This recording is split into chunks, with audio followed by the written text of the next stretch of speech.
আমি শুরুতেই আজকে আসবো দীপাঞ্জন বাবু, আপনাকে দিয়ে শুরু করব।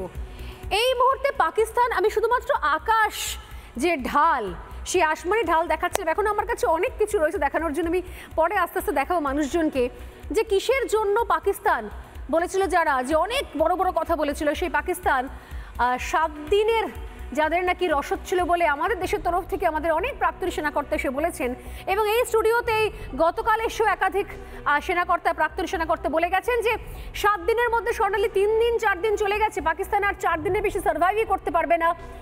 পাকিস্তানকে অবিলম্বে 1 থেকে 2 দিনের মধ্যে হয় সারেন্ডার করতে হবে, আর না হলে হাতে পায়ে ধরতে হবে এই সংঘর্ষ বিরতির জন্য। ঠিক হলেও তাই।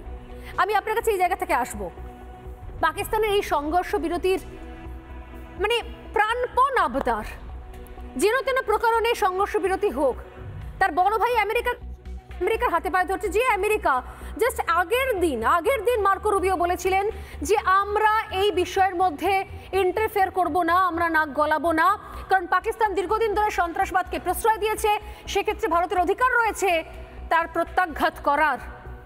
এটা ভারতের সিদ্ধান্ত, আমরা ইন্টারফেয়ার করব না। তাদেরকে গিয়ে কি এমন বলল পাকিস্তান যে কারণে ডোনাল্ড ট্রাম্পকে নিজে থেকে উদ্যোগ নিয়ে ভারতকে রিকোয়েস্ট করতে হলো, অনুরোধ করতে হলো যে সংঘর্ষ বিরতি নিয়ে প্লিজ যেন ভাবনা চিন্তা করে। দীপাঞ্জন বাবু, দেখো স্বর্ণালী, ভারতবর্ষের প্রধানমন্ত্রীর নাম নরেন্দ্র দামোদর দাস মোদী। উনি তোমার আমার 140 কোটি ভারতবাসীর প্রধানমন্ত্রী। উনি যখন সিদ্ধান্ত নিয়েছেন, আমি নিশ্চয়ই বিশ্বাস করব, ভরসা রাখবো, সেটা ভারতের জন্য সঠিকতম সিদ্ধান্ত। আমরা বাইরে থেকে যেগুলো দেখছি, ভারত কিন্তু এই সংঘর্ষ বিরতি চুক্তিতে হ্যাঁ বলেছে, সমস্তগুলো নিজেদের শর্তে। সিন্ধু জল বন্টন নিয়ে যে চুক্তি, সেটা যেরকম ছিল সেরকম থাকবে সবগুলো। এমনকি পাকিস্তান সিমলা চুক্তি রদ করেছিল, সেটাও তাই, এখনো রদ আছে। সুতরাং ভারত যে কোনো মুহূর্তে এলওসি ক্রস করতে পারে।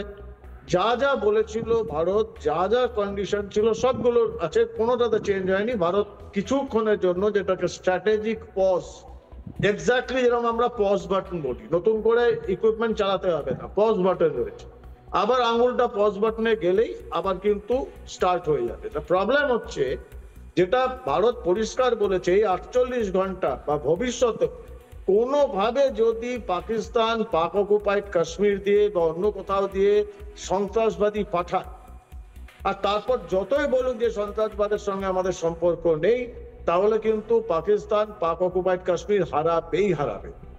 এবং আমি যতটুকু বিশ্বাস করি, এবং আমি নিশ্চিত ভারত সরকারও সেটা বিশ্বাস করেন এবং ডোনাল্ড ট্রাম্পও বিশ্বাস করেন, পাকিস্তান হচ্ছে, মাফ করবে উদাহরণটা, কারণ আমি নিজে পশু প্রেমিক, তাও বলি, পাকিস্তান হচ্ছে কুকুরের বেকা লেজ। এত সহজে এ সোজা হবে না। ভয়ঙ্কর চাপ, তুমি যেটা বলছিলে, অর্থনীতি বিধ্বস্ত, বালুচিস্তান হাত থেকে বেরিয়ে গেছে, একদম খাইবার পাখতুনখোয়া এরকম অবস্থা, পাকিস্তানের দিশাহারা, পাকিস্তান আর্মির মধ্যে বিদ্রোহ হয়ে গেছে, যে কোনো মুহূর্তে ওদের এখানে সামরিক অভ্যুত্থান হতে পারে। আসিম মুনির থেকে শেহবাজ শরীফ সবাই বুঝেছে। এখন ভারতের পা ধরে অন্তত 48 ঘন্টা সময় নাও। কিন্তু আমি বিশ্বাস করি না কি মাসুদ আজহার তো ওইখানেই রয়েছে, হাফিজ সাহেব ওখানেই রয়েছে, এরা হঠাৎ কাল থেকে হরিনাম করবে, আমি বিশ্বাস করি। তো একটা সুযোগ ভারত দিয়েছে, কারণ ভারত গৌতম বুদ্ধের দেশ, কিন্তু ভারত এটা বুঝিয়ে দিয়েছে।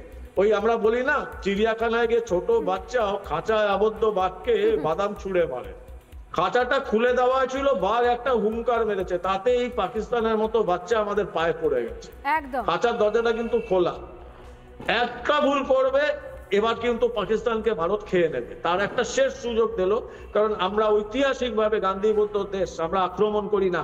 আজ পর্যন্ত ভারত পৃথিবীর কোন রাষ্ট্রের, বাংলাদেশ চিৎকার করে, আমরা 1 ফিট জমি নেইনি ওদের কাছ থেকে, পাকিস্তানেরও নেব না। কিন্তু যেদিন আমাদের আরেকটা এরা সুযোগ দেবে, সেদিন আমাদেরই জমি, নেহেরুর ভুলে যেটা আজ পাকিস্তান নিয়ে বসে রয়েছে এবং সন্ত্রাসবাদীদের লঞ্চ প্যাড বানিয়েছে, ওই পাক অকুপাইড কাশ্মীর ভারতের অবিচ্ছেদ্য অংশ হবে।